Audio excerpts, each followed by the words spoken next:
செந்தில் பாலாஜி நீ காட்டுறியோ காட்டலையோ, நீ ஒரு இது நீ நிரூபிச்சு காமி செந்தில் பாலாஜி ஒரு ரவுடின்னு, அப்ப நீ ஒரு பெரிய ஆளு நீ இது பண்ணிக்கலாம். அப்ப கூட உன்ன பெரிய ஆளு, நீ ஒரு தற்கூரி தான் நீ இப்ப வரைக்கும். நீ தற்கூரிங்க சார், தற்கூரியும் கூட தலை நிமிராது, வீட்டுல படுத்துட்டு கனவு காண்ற மாதிரி கதை இல்லங்க. அவ்வளவு கூட்டம் கூடுதான், இந்த மாதிரி ஓட்டு எல்லாமே போட்டுருன்னு சொல்றாங்க சார்.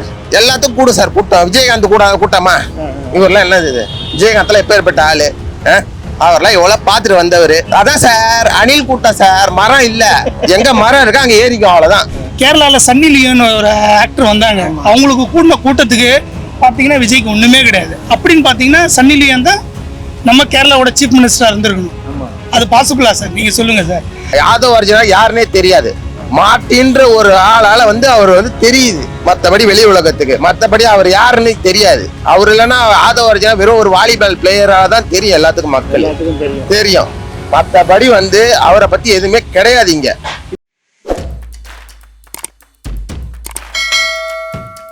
ரோஸ்ட் பிரதர்ஸ் நேயர்களுக்கு அன்பு வணக்கம். நேற்றைக்கு தாவேகா பொதுக்கூட்டத்தில், அதாவது பொதுக்குழு அமைச்சிருந்தாங்க. அதாவது எல்லாரையும் கூட்டி வச்சு பார்த்தீங்கன்னா பொதுக்குழு பற்றி பேச போகிறேன்னு சொல்லிட்டு எல்லாரும் ஏகப்பட்ட எதிர்பார்ப்பு இருந்துச்சு. ஏன்னா கட்சியுடைய கட்டமைப்பு அடுத்த கட்டம் என்ன பண்ண போகிறாங்க, தேர்தல் நெருங்குது, ஸோ கட்சி பணிகளை பற்றி பேசுவாங்க சொல்லி எதிர்பார்த்த நிலையில் பார்த்தீங்கன்னா இவங்க என்ன பேசியிருந்தாங்கன்றது உங்களுக்கு எல்லாருக்குமே தெரியும். அதாவது கரூரில் நடந்த நிகழ்வை பற்றி பேசியிருந்தாங்க.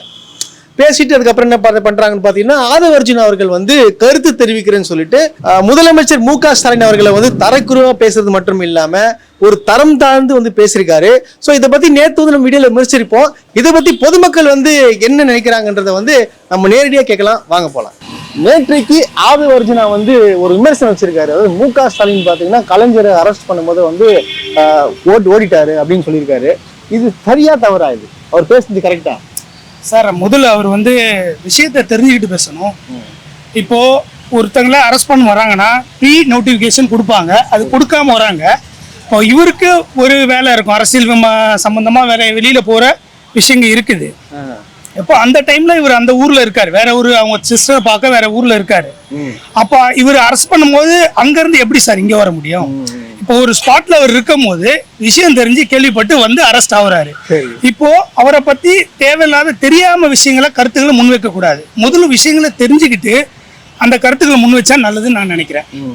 நேற்றைக்கு பாத்தீங்கன்னா ஆதவ் அர்ஜுனா அவர்கள் ஒரு விமர்சனம் வச்சிருக்காரு. அதாவது முதலமைச்சர் மு.க. ஸ்டாலின் ஓடிட்டேன்னு சொல்றாரு. அதாவது கலைஞரை கைது செய்யும் போது இதை பத்தி என்ன நினைக்கிறீங்க? அவர் விமர்சனம் வச்சது சரியா தவறா? அது ஒரு கேடுகட்ட கட்சியில இருந்து அவர் ஒரு விமர்சனம் வைக்கிறாருன்னா, ஒரு சாதாரண தற்கூரிக்கு ஒண்ணுமே தெரியாத ஒரு விமர்சனம் வைக்கிறாரு. ஒரு பேசினது சரியான கேடுகட்டமான விஷயம். அவருக்கு திமுக பத்தி என்ன தெரியும், அவர் வரலாறு பத்தி என்ன தெரியும்? கலைஞரை அரெஸ்ட் பண்ணும் போது அப்ப நைட்டோட நைட்டா திருட்டுத்தனமா கலைஞரை அரெஸ்ட் பண்ணாங்க. அந்த நேரத்துல தளபதி பெங்களூரு அவர் தனிப்பட்ட விஷயத்துக்கு குடும்ப ஃபங்க்ஷனுக்கு போயிருந்தாரு. அப்ப அந்த விஷயம் தெரிஞ்சு மறுநாளே அவர் சரண்டர் ஆகும் போது டிஐஜி எல்லாருமே அவரை நேரில் நின்று அவரை பார்த்தாங்க. உங்களை மாதிரி 41 பேரை சாவடிச்சுட்டு நீங்க ஒரு பக்கம், பூசி ஆனந்த் ஒரு பக்கம், இவன் ஒரு பக்கம், அவன் போய் பூந்துன மாதிரி எங்க தளபதி பூர்ல எங்க தளபதி தில்லா நின்னாரு. இல்லப்பா, அவர் பாட்டில் நின்றாராமே, திருச்சியும் கரூருக்கு பாட்டில் நின்றாராமே, யாருமே உடனே உள்ளே எங்க த்ரிஷா வீட்டு வாசல்ல நின்னது அதான் பாட்ரா. த்ரிஷா வீட்டு வாசல்ல நின்னது பாட்ரா. விஜய்ப்பா, இவங்க ஆதவ் அர்ஜுனா எங்கேயோ நம்ம நாட்டுல கூட இல்ல, அவரு எங்கேயோ போயிட்டு பிஜேபி கால்ல போய் விழுந்து கந்தாரு. அது மாதிரி இருந்த மனுஷனை திமுக பத்தி அதே மாதிரி என்ன சொல்லியிருக்காருன்னா, எங்களை தொட்டு கூட பார்க்க முடியாதுன்னு இருக்காரு. அந்த தொட்டு கூட பார்க்க முடியாது, அது வேற எதனா கட்சி கிட்ட போய் சொல்லு, திமுக கட்சி கிட்ட மட்டும் அதை நீ சொல்லாத. சாதாரண வட்ட துணை செயலாளர், வட்ட நிர்வாகி, சாதாரண உறுப்பினர் மேல நீ கைய வச்சுட்டு நீ போனா உன்னோட கெதி அது என்னன்னு தெரியும். திமுக பத்தி சும்மா நினைச்சு நீங்க பேசாத, ஏதோ வாய் விட்டுட்டு போறோம்னு. திமுகவோட பவர் என்னான்னு நாங்க எங்க தலைவர்கிட்ட போய் நாங்க இது பண்ணணும்னு தெரியாது. சாதாரண ஒரு வட்ட உறுப்பினர், கழக உறுப்பினரை வச்சு நான் உங்களை போட்டு தரல. ஆனா அது மாதிரியான கேடுகட்ட கட்சி எங்க கட்சி கிடையாது. எங்க கட்சி கொள்கையுடைய கட்சி. தலைவர் என்ன சொல்றாரோ அதுக்கேற்றபடிதான் நாங்க பதில் சொல்லுவோம். உங்களை மாதிரி நீ ஒரு பதில் சொல்றது அவன் ஒரு பதில் சொல்றதுன்னா எங்க கட்சி கிடையாது. எங்க வீட்டுல ஒரு 1000 ரூபாய் காசு வாங்கிட்டு இருக்காங்க என் ஒய்ஃபு. அதே மாதிரி வீட்டுல அரிசி, ரேஷன், பருப்பு எல்லாமே வருது. சரி, எல்லாமே இந்த அரசு கொடுக்குது. சரி, ஆதவ் அர்ஜுனா அவர் சொந்த இது முயற்சியில வரல, அவர் அவங்க மாமனார் காசுல வராரு. சரி, அவர் ஆதவ் அர்ஜுனா யாருன்னே தெரியாது, மாட்டின்ற ஒரு ஆளால அவர் தெரியுது, மத்தபடி வெளி உலகத்துக்கு மத்தபடி அவர் யாருன்னு தெரியாது. அவர் இல்லைன்னா ஆதவ் அர்ஜுனா வெறும் ஒரு வாலிபால் பிளேயரா தான் தெரியும் எல்லாத்துக்கும், மக்கள் தெரியும். மற்றபடி வந்து அவரை பத்தி எதுவுமே கிடையாது இங்க. நேற்றைக்கு ஆதவ அர்ஜுனா இருக்காரு, நேற்று தாவேக்கா வந்து ஒரு பொதுக்குழு ஒன்று நடத்தினாங்க. அந்த பொதுக்குழுல பார்த்தோன்னா விமர்சனம் வச்சிருக்காரு, அதாவது கடுமையான விமர்சனம் வச்சிருக்காரு. இது வந்து விமர்சனம் வந்து சரியா தவறா? சரியா தவறான்னு கேட்டா இது தவறு தான். 1ஆம் நம்பர் பொறுக்கி பையன் மாதிரி பேசிட்டு இருக்காரு. 1ஆம் நம்பர் பொறுக்கி ஆமா. பொறுக்கின்றீங்க? பொறுக்கிதான் பொறுக்கின்னு தான் சொல்லுவாங்க. இலை பொறிக்கின்றவன் தான் நீச்சல் குளத்துல அவனை நீச்சல் குளத்துல இலை பொறிக்கின்னு அங்க வேலை பார்த்துன்னு அது அந்த கதைலாம் வந்துடும். இனிமே வந்துடும், ஸ்கிரிப்ட் நிறைய அவருக்கு வரும். அது மாதிரி பொறுக்கிப்பேன். அதான் வந்து நிறைய அதான் வந்து தமிழ்நாடு இல்லை இந்தியா பூரா நிறைய கட்சிகள் இருக்கு. அந்த கட்சிகள்லாம் வந்து பார்த்தீங்கன்னா பொதுக்குழு கூட்டுவாங்க. அந்தந்த ஸ்டேட்ல இருக்கிற ப்ரெஸ்லாம் வந்து அந்த பொதுக்குழுவில் என்ன கருத்து சொல்ல போறாங்க, ஆளுங்கட்சிக்கு எதிரா இல்லை எதிர்கட்சிக்கு எதிரா, இந்த மத்திய அரசுக்கு எதிரா, உலக நாடுகளுடைய பிரச்சனைங்க வரைக்கும் எல்லா பொதுக்குழுலையும் பேசுவாங்க. இப்போ இஸ்ரேல் வந்து பாலஸ்தீனத்துல அந்த போர் நடக்கும்போது கூட அதுல கூட ஒரு சில கட்சிகள்லாம் வந்து அதற்கு எதிர்ப்பு தெரிவிச்சு கூட கண்டன தீர்மானம்லாம் நிறைவேற்றுவாங்க. இப்படி எல்லா கட்சியும் எதிர்ப்பா இருக்குது. பொதுக்குழுன்றது அந்த கட்சியுடைய நிலைப்பாடு, அந்த கட்சியுடைய அந்த கட்டமைப்பை வந்து காட்டுறது மக்கள் கிட்ட. அந்த கட்சி எப்படி இருக்கு, இது பொறுக்கி கட்சி. தரமற்ற ஒரு விமர்சனமா பாக்குறோம். அதை எந்த ஒரு மெச்சூரிட்டியும் இல்லாம ஒரு பொதுக்குழுன்னு கூட்டிட்டு, பொதுக்குழுல வந்து பாத்தீங்கன்னா பல அரசியல் கட்சிகள் வந்து பொதுக்குழு கூட்டியிருக்காங்க. பொதுக்குழு என்ன பண்ணுவோம்னா ஆக்கப்பூர்வமான கட்சி சார்ந்த திட்டங்களை, கட்சி என்ன செயல்படணும், எப்படி நிர்வாகிகள் வந்து தேர்தலில் எப்படி செயல்படணும், வருங்காலங்களில் எப்படி செயல்படணுன்ற மாதிரி தான் ஒரு கட்டமைப்பை உருவாக்கி இதன்படி வந்து கட்சி நிர்வாகிகள் செயலாற்றணும் அப்படின்ற மாதிரி ஒரு பொதுக்குழு கூட்டுவாங்க. ஆமா. தமிழ்நாட்டை சார்ந்த ஒரு ஒன்றிய அரசு வந்து செயல்படுத்துகிற அந்த ஒரு சில திட்டங்களை வந்து என்ன பண்ணுவாங்க, எதிர்த்து இல்லை ஆதரவு தெரிவித்து அந்த தீர்மானத்தை போடுவாங்க.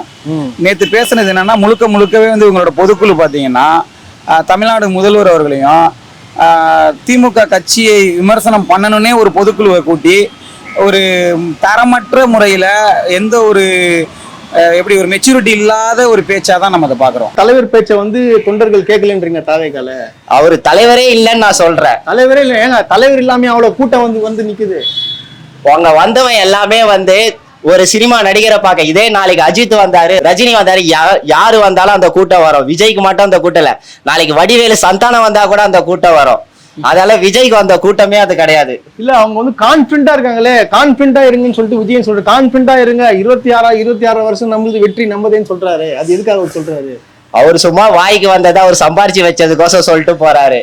அவரோட நிலைமை வந்து 2026 தான் அவரோட நிலைமை எனக்கு தெரியும். அங்க இருக்க கூட்டம் வந்து அப்போ படிச்சவங்க எல்லாருமே அறிவாங்க எந்த கட்சி வந்து இதுன்னு. அப்ப தெரியும் எல்லாரையும் நடுத்தர இப்பயே நடு ரோட்ல விட்டுட்டு போயிட்டாரு. 2026 எல்லாரையும் சேர்த்து விட்டுட்டு போறாரு. நீங்க அப்ப நின்று நீங்க பார்க்க போறீங்க.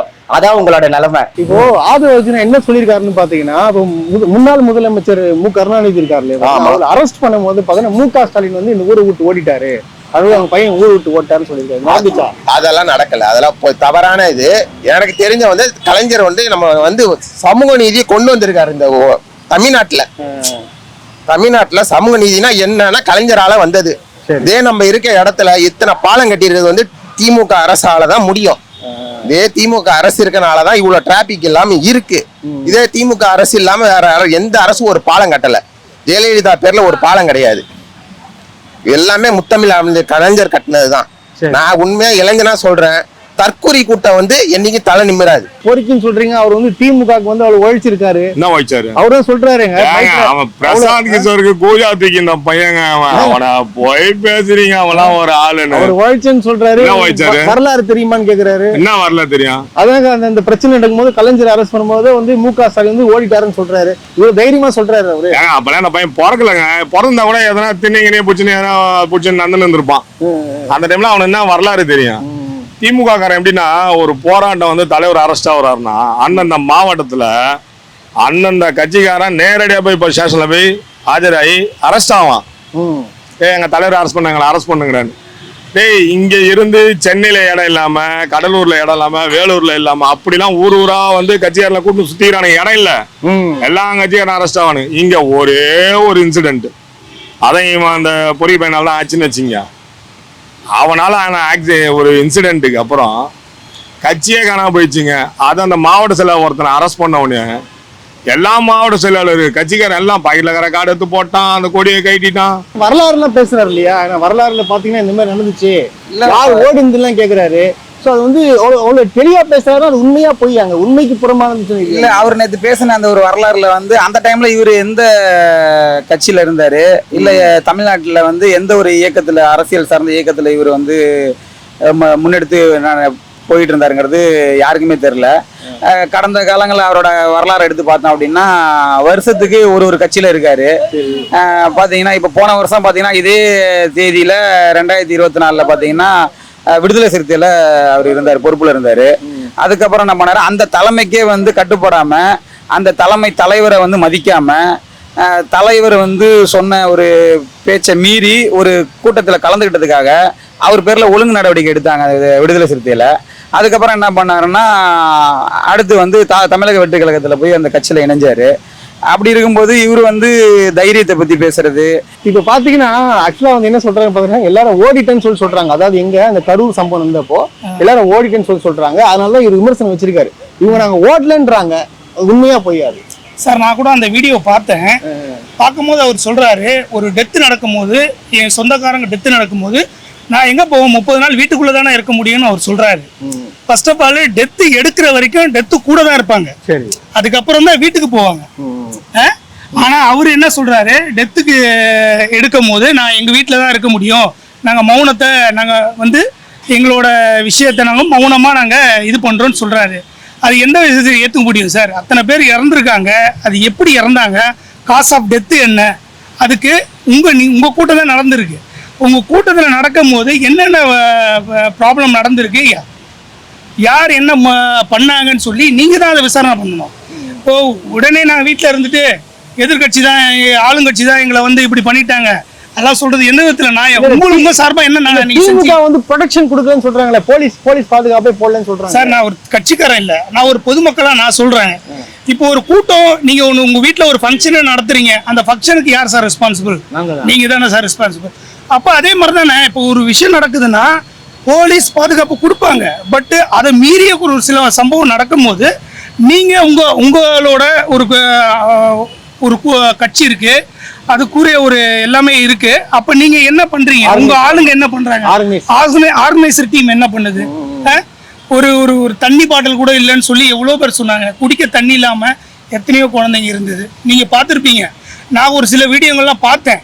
அந்த வீடியோ பார்க்கும் போது அவ்வளோ கஷ்டமா இருக்கு. குழந்தைங்கள, ஒரு பிஞ்சு குழந்தைய நெசிச்சு கொண்டு இருக்காங்க. அப்போ யாரா இருந்தாலும் ஒரு ஒரு இறக்கம் இருக்கும் இல்லையா? அது எப்படி கொள்ள முடியும்? அவ்வளோ கூட்டத்தில் வேற யாரோ திமுக ஊடுருவி வந்து பண்ணிச்சுன்றாங்க. ஒரு நார்மலா யோசிச்சு பாருங்க சார். பக்கத்துல இருக்க என்ன பண்றான், இப்ப நான் பண்றேன்னா நீங்க தட்டி கேட்க மாட்டீங்களா? சார் என்ன சார் பண்றீங்கன்னு கேட்க மாட்டீங்களா? அந்த மாதிரி ஒருத்தர் கூட கேட்கலையே.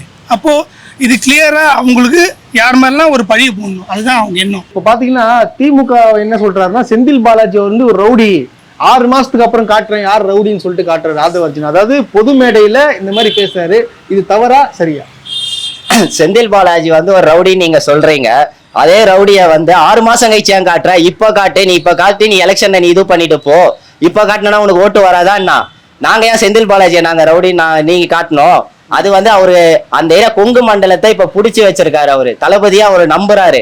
செந்தில் பாலாஜி நீ காட்டுறியோ காட்டலையோ, நீ ஒரு நீ நிரூபிச்சு காமி செந்தில் பாலாஜி ஒரு ரவுடின்னு. அப்ப நீ ஒரு பெரிய ஆளு, நீ இது பண்ணிக்கலாம். அப்ப கூட உன்ன பெரிய ஆளு, நீ ஒரு தற்கூரி தான் நீ இப்ப வரைக்கும். நீனு இப்ப ஆதவர்ஜுன் வந்து பேசுறது சரியா தவறா நினைக்கிறீங்க நீங்க? அது சத்தியமா அதான் சார், தற்கூரிங்க சார். தற்கூரியும் கூட தலை நிமிராது. இப்போ முதலமைச்சர் விஜய் ஆவார்னு சொல்லிட்டு ஒரு கான்பிடன்ஸ் நினைக்கிறாங்க. அது கனவு தான் சார். அது கனவு வீட்டுல படுத்துட்டு கனவு காண்ற மாதிரி கதை இல்லைங்க. அவ்வளவு கூட்டம் கூடுதான், இந்த மாதிரி ஓட்டு எல்லாமே போட்டுருன்னு சொல்றாங்க சார். எல்லாத்துக்கும் கூடும் சார் கூட்டம். விஜயகாந்த் கூட கூட்டமா? இவரெல்லாம் என்னது இது? விஜயகாந்த்லாம் எப்பேற்பட்ட ஆளு? அவர்லாம் எவ்வளவு பாத்துட்டு வந்தவரு, அவரே மண்ணுக்குள்ள போயிட்டாரு. இதெல்லாம் எங்க மண்ணுக்குள்ளதான் போகும். இதெல்லாம் வேஸ்ட்ன்றீங்க?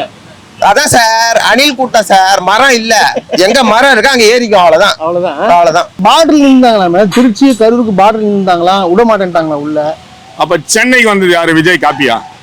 அவரு பாஸ்டா வந்துட்டாருங்க. வேற யாரா நின்னுது அங்க? ஆதவர்ஜுனா, சிடிஆர், நிர்மல் கவுர், புசி ஆனந்த் 3 பேர் நின்னுந்தாங்களாம். உள்ள கேட்டாங்களா, விட மாட்டேன்ட்டாங்களா? ஒரு வீடியோ வந்து தெரியுங்களா? அந்த மதியழகன் பேசுவாரு, என்ன இப்படி மாட்டி விட்டீங்களேங்கன்னு. அது ஒரு நல்ல பெரிய மீடியால வந்து அந்த வீடியோவே எடுத்து போட்டாங்க. எல்லாம் சும்மா இவன் பேருக்கு வந்து சொல்லலாம் நாங்கெல்லாம் அங்கதான் இருந்தா உள்ளவா எந்த பிரச்சனையா இருந்தாலும் உள்ள வந்து சந்திக்கிறவங்க அரசியல்வாதி பொறுக்கி பையன் மாதிரி பேசக்கூடாது. என்ன ரவுடின்னா முக ஸ்டாலின் இருக்காரு இல்லையா, அப்போ அந்த டைம்ல பாத்தீங்கன்னா ஓடிட்டாருன்னு சொல்றாரு, உண்மையால நடந்துச்சா அது? இல்ல அதுதான் எந்த அடிப்படையில் அவர் சொல்றாருன்னு தெரியலையே. அவர் வந்து அன்றைய வந்து இன்னைக்கு பாத்தீங்கன்னா அதே சோசியல் மீடியால நேற்று அவர் சொன்ன விமர்சனத்துக்கு வந்து பல பத்திரிகையாளர்கள் பல நிருபர்கள் வந்து பாத்தீங்கன்னா இப்போ வந்து விளக்கம் கொடுக்குறாங்க. அந்த டைம்ல பாத்தீங்கன்னா வெள்ளிக்கிழமை மாலை வந்து முன்னாள் முதல்வராக இருந்த தலைவர் கலைஞர் அவர்களை வந்து அரெஸ்ட் பண்றாங்க. அந்த டைம்ல வந்து நேற்று விமர்சனம் பண்ற இன்றைய முதல்வர் அவர்கள் வந்து என்னன்னா பெங்களூரு வந்து ஒரு நிகழ்ச்சிக்காக சென்றதாகவும் அந்த நிகழ்ச்சியை பாதியிலே முடித்து கொண்டு தலைவர் அவர்கள் கைது செய்யப்பட்டாருன்னா உடனே வந்து சென்னை திரும்பி மறுநாள் காலையிலேயே பார்த்தீங்கன்னா ப்ரெஸ் மீட் சந்திச்சிருக்காரு, டிஜிபி அலுவலகத்துக்கு சென்றிருக்காரு. அந்த மாதிரி விஷயங்கள்ல அவர் ஈடுபட்டிருக்காரு. இவர் சொல்ற மாதிரி பார்த்தீங்கன்னா இப்போ கரூர்ல நடந்த 41 பேர் மரணம் ஏற்பட்டது. இவர் வந்து பார்த்தீங்கன்னா அந்த பிரச்சார குழுவோட ஒருங்கிணைப்பாளராக இருக்காரு. ஒருங்கிணைப்பாளர் இருந்தவர் அந்த மாதிரி ஒரு 41 பேர் மரணம் அடைஞ்ச உடனே இவர் என்ன பண்ணிருக்கணும்னா அதுக்கு முழு பொறுப்பேற்று இன்னைக்கு வந்து பனையூருக்கு அழைத்து வந்து அந்த 41 குடும்பத்தையும் வந்து இரங்கல் தெரிவிக்கிறாங்க. அந்த இரங்கல் தெரிவிச்ச 41 குடும்பமும் இவங்களை வந்து புகழ்ந்து பேசுறாங்க. ஒரு மாதமா சாப்பிடல, ஒரு மாசமா சாப்பிடாம இழைச்சி போயிட்டாரு, உருகி போயிட்டாரு, ரொம்ப வந்து எமோஷனலா இருக்காருன்ற மாதிரிலாம் சொல்றாங்க. அப்படி சொல்ற மக்களை இவங்க கட்சி சார்ந்த நிர்வாகிகளை பாதிக்கப்பட்ட சமயத்துல அவங்க கூட இருந்து பார்க்காம பின்னங்கால் பிடரியில பட ஓடி வந்துட்டு ஒரு மாத காலமா இவங்கெல்லாம் எங்க இருந்தாங்கன்னே தெரியல. இல்ல திமுக வந்து திட்டமிட்ட சதின்னு சொல்றாங்க, திமுகவோட சதினாலதான் இப்படி ஆச்சு அப்படின்னு சொல்றாங்க. சார் திமுக சதி பண்ணனா எவ்வளவு பெரிய கட்சிகள்லாம் இருக்கு சார். இது என்ன ஒரு நீங்க சொல்லுங்க, இந்த கட்சியில விஜய்ங்க உச்ச நடிகருங்க, விஜய் வந்தாலே ஒரு வந்துருவாங்க, 1 லட்சம் பேர் வராங்க சார். நான் ஒண்ணு தப்பா நினைக்காதீங்க, நான் ஒண்ணு சொல்லுவேன். கேரளால சன்னி லியோன்னு ஒரு ஆக்டர் வந்தாங்க, அவங்களுக்கு கூடின கூட்டத்துக்கு பாத்தீங்கன்னா விஜய்க்கு ஒண்ணுமே கிடையாது. அப்படின்னு பாத்தீங்கன்னா சன்னி லியோன் தான் நம்ம கேரளாவோட சீஃப் மினிஸ்டரா இருந்திருக்கணும். அது பாசிபிளா சார்? நீங்க சொல்லுங்க சார். அவங்க ஆனா மக்களோட நிலைமை வாழ்வாதாரம் என்ன ஆகும் சொல்லுங்க. என்கிட்ட சொல்றீங்க சார், நீங்க அவங்க கிட்ட சொல்லுங்க. அதுதான் சொல்றேன், மக்களே நீங்க தான் புரிஞ்சுக்கணும். நீங்க என்ன சொல்றது, ஒரு நாடோடி எப்படி நீங்க நடத்தணுமோ இவர் சொல்லியிருக்காரு இல்லைங்களா, நம்ம ஒரு பேர் கூட எனக்கு சட்டு ஞாபகம் வரல, நம்ம எம்ஆர் ராதா அவர் சொல்லியிருக்காரு இல்லையா, கூத்தாடிங்கள எங்க வைக்கணுமோ அங்கதான் நீங்க வைக்கணும். நீங்க கூத்தாடியை தூக்கி மேல வச்சீங்கன்னா உங்க வாழ்க்கையும் டான்ஸ் தான் ஆடிட்டு இருக்கும், அதை நீங்க தான் பார்க்கணும். விஜய் நல்லா டான்ஸ் ஆடுவார்ல? இல்ல அவர் நல்ல ஒரு டான்ஸர்னு எனக்கு தெரியும்.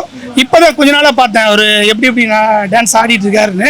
அது நல்லது இல்லை, அது நாட்டுக்கு நல்லது இல்லை.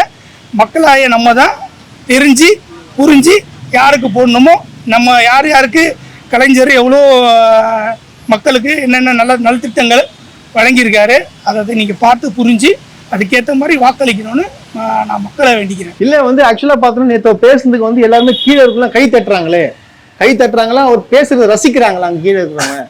அந்த உட்காந்து இருக்கிறவங்க பார்த்தா அவன் என்ன பேசலான்னு கூட யாருக்குமே நானே தெரியாது. அவரு ஒரு கொள்கையை பத்தி ஒரு மீட்டிங்ல பேச சொல்லுங்க, கொள்கையை பத்தி ஒரு பேச ஒரு இதுவும் இல்ல. பேசுறாங்க திமுக எதிர்க்கிறது தான் கொள்கைன்றாங்களா, அப்புறம் என்ன? அதெல்லாம் ஒரு கொள்கையே இல்லையே, அதெல்லாம் ஒரு கொள்கையே இல்ல. திமுக எதுக்கு ஒரு கொள்கைனா, நீ எதால வந்த ஒரு பெரியார் பத்தி பேசு, நீ உனக்குன்னு ஒரு கொள்கை தலைவர் வச்சிருக்க அவங்கள பத்தி பேசு. அதுனா உனக்கு தெரியாம தான் திமுகவை பத்தி பேசுற, அதிமுகவை பத்தி பேசுற, பிஜேபி பத்தி பேசுற, எதேதோ பத்தி பேசுற. உன் கொள்கை தலைவரை பத்தி பேசு. உன்னை நம்பி இத்தனை பேர் வந்திருக்காங்களே, அவங்களுக்கு வந்து உருப்படியான எதனா ஒரு விஷயம் சொல்லி உன் கட்சியில வர வச்சிருக்கியா? மத்த கட்சியை திட்டியே தான் நீ கையெழுத்து சிரிச்சுன்னு இருக்கிற நீனு. ஆதவர்ஜுனா வந்து அவங்க தலைவர் வந்து குஷிப்படுத்துறதுக்காக வந்து மத்தவங்களை வந்து அடிப்படை ஒரு ஆதாரமே இல்லாம அறிவே இல்லாம விமர்சிச்சிருக்காருன்னு தான் சொல்ல முடியும். ஏன்னா பாத்தீங்கன்னு வச்சுங்களேன், அதாவது என்ன சொல்றாருன்னா 2021 முன்னாடி எதிர்கட்சியா இருக்கும் போதெல்லாம் வந்து நாங்க நல்ல கட்சி நினைச்சோம் அப்படின்னு சொல்றாரு. ஆனா ஆதவர்ஜுனா பாத்தீங்கன்னா 2024ஆம் ஆண்டு மாநில துணை பொதுச்செயலாளர் போஸ்டிங் விசிகால வாங்கிட்டு முதலமைச்சர் திரு மு.க. ஸ்டாலின் அவர்களை சந்திச்சு வந்து வாழ்த்து பெற்றார். இந்த போட்டோ இருக்கு பாருங்க. அது போக பாத்தீங்கன்னா 2023ஆம் ஆண்டு பாத்தீங்கன்னா அவர் வந்து இந்த பாஸ்கெட் பால் ஃபெடரேஷன்ஸ்ல வந்து ஏதோ வந்து பதவி வாங்குறதுக்காக வந்து உதயநிதி ஸ்டாலின், அதாவது விளையாட்டுத்துறை அமைச்சர் உதயநிதி ஸ்டாலின் அவரை சந்திச்சு வந்து வாழ்த்தும் பெற்றிருக்காரு, போட்டோ போட்டிருக்காரு. அவர்தான் இருந்தாரு, அந்த பார்டர்ல இருந்தாரு. திருச்சி எந்த பார்டர்ல இருந்தாரு? திருச்சி கரூர் பார்டர்ல இருந்தாராங்க.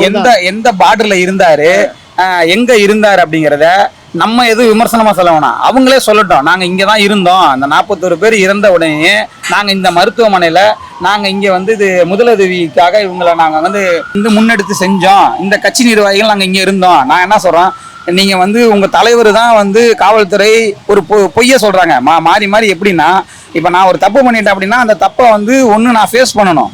அந்த தைரியமே இல்லாம நடந்த தப்புக்கு இவங்க எந்த ஒரு பொறுப்பும் ஏத்துக்காம நடந்த தவறு எல்லாத்துக்குமே வந்து அடுத்தவர்கள் மேல பழிய போட்டு நாம் எப்படி வந்து தப்பிச்சுக்கணும் அந்த அப்படின்ற விஷயத்துல இருந்து அப்படின்ற மாதிரி தான் இவங்க பேசுறாங்களே தவிர இவங்க வந்து எந்த ஒரு ஆக்கப்பூர்வமான நடவடிக்கையும் அந்த கரூர் சம்பவத்துல இவங்க எடுக்கல. செந்தில் பாலாஜி அவர் ரவுடின்னு சொல்லியிருக்காரு. செந்தில் பாலாஜி ரவுடின்னு சொல்லியிருக்காரு. அவர் எத்தனை பேர் சம்பவம் நடந்திருக்கா? இந்த இப்ப பேசுறான் அந்த பையனுடைய அப்பா, அவங்க அப்பாவுக்கு தெரியுமான்னு தெரியல, அவங்ககிட்ட கேட்டு பாருங்க. இப்பெல்லாம் அந்த திமுக வந்து ரவுடி கட்சின்னு தான் சொல்லுவாங்களே, அந்த அளவுக்கு ஆக்ரோஷமா இருப்பாங்க. ஆனா ஒரு சின்ன பெரிய நல்ல விஷயம் என்னன்னா, இப்போ எங்க ஆளுங்க ஒரு சிலர்லாம் அப்படியே கொஞ்சம் தொய்வா இருந்தவங்களாம் இன்னைக்கு ஏஞ்சி நின்ட்டாங்க. இப்போ எங்களுடைய பழைய இதுவா காட்டுறதுக்கு எல்லாம் ரெடி ஆயிட்டாங்க. அதாவது 2024 ஆண்டு வரைக்கும் பாத்தீங்கன்னா முதலமைச்சர் மு க ஸ்டாலினும் உதயநிதி ஸ்டாலினும் வந்து சரியான தலைவர்களாக இருந்திருக்காங்க. அதுக்கப்புறம் விஜய் கட்சி தொடங்கின பிறகு பாத்தீங்கன்னா அவங்க வந்து கட்சி அதாவது சரியில்லை, அவங்கள பத்தி விமர்சனங்கள்லாம் வந்திருக்கு. அது போக பாத்தீங்கன்னா ஒரு என்ன விமர்சனம் பண்றாருன்னா ரவுடி விமர்சனம் பண்றாரு. ரவுடின்றாரு, செந்தில் பாலாஜி ரவுடின்றாரு. 6 மாசத்துக்கு அவர் பார்க்கலாம் யார் ரவுடின்றாருன்றது ஒன்றும் புரியல. இது வந்து யார் ரவுடின்றதை போட்டி வைக்கிறதுக்காக பேசுறீங்களா, இல்ல படிச்சவர்களா? நீங்க ஒரு அடிப்படை அறிவு இருக்கா? எங்கெங்க பேசணும், என்ன மாண்பு இருக்குன்னு சொல்லிட்டு உங்களுக்கு தெரியுமா? தெரியும், உங்க தலைவருக்கும் தெரியாது, உங்களுக்கும் தெரியாதுன்றத வந்து நீங்க பேசுற நிகழ்வுல வச்சு தெரிஞ்சுக்கலாம். நீங்க பேசுறதுக்கு வேணா கீழே இருக்கும் கை தட்டுவான், ஆனா வெளியில இருக்கிறவன் காரி துப்புறான்றது நிதர்சனமான உண்மை. இப்போ பாத்தீங்கன்னா வந்து திமுக வந்து தாவேக்காவுக்கு தான் போட்டி அப்படின்னு சொல்றாங்க. அதாவது திமுக பயப்படுதான் தாவேக்காவை பத்தி, இல்ல ஸ்ட்ராங்கா சொல்றாங்க. இது வந்து தைரியமா சொல்றாங்கன்னா அப்ப ஏதோ ஒன்று இருக்குல்ல. அதெல்லாம் நீங்க போய் எங்க வேணா நீங்க சொல்லுங்க, திமுக மட்டும் தான் போட்டி. 2026 பயம்ன்றாங்களே, பயம். அந்த பயமா? நாங்க பார்க்காத பயமே இல்ல. நாங்க அப்படிப்பட்ட எல்லாருமே ஓட விட்ட கட்சி திமுக கட்சி. 2026 தளபதி மு க ஸ்டாலின் தான் சிஎம். யார் எதுக்கு போட்டி இருந்தாலும் அவங்களுக்குள்ளேயே அவங்க அச்சுன்னு சாவ சொல்லுங்க. நாங்க சிங்கிள் கேண்டிடேட். 2026 நாங்க தான் ஆட்சியை பிடிக்க போறோம். 7வது முறையா திமுக ஆட்சி வரப்போகுது. முத்துவேல் கருணாநிதி ஸ்டாலின் அவர் அன்னைக்கு சொல்லுவாரு, மக்கள் எல்லாரும் போட்டுருவாங்க அவரை. இப்போ ஆதவர்ஜினா வந்து பேசுறது சரியா தவறா? கடைசி கொஸ்டின். மானங்கட்டத்தனமான ஒரு செயல் இது. ஒரு எப்படி சொல்றது, ஒரு தரமும் இல்லாம மானமே இல்லாத ஒருத்தன் பேசுற பேச்சு அது. அதெல்லாம் வந்து எப்படி சொல்றது,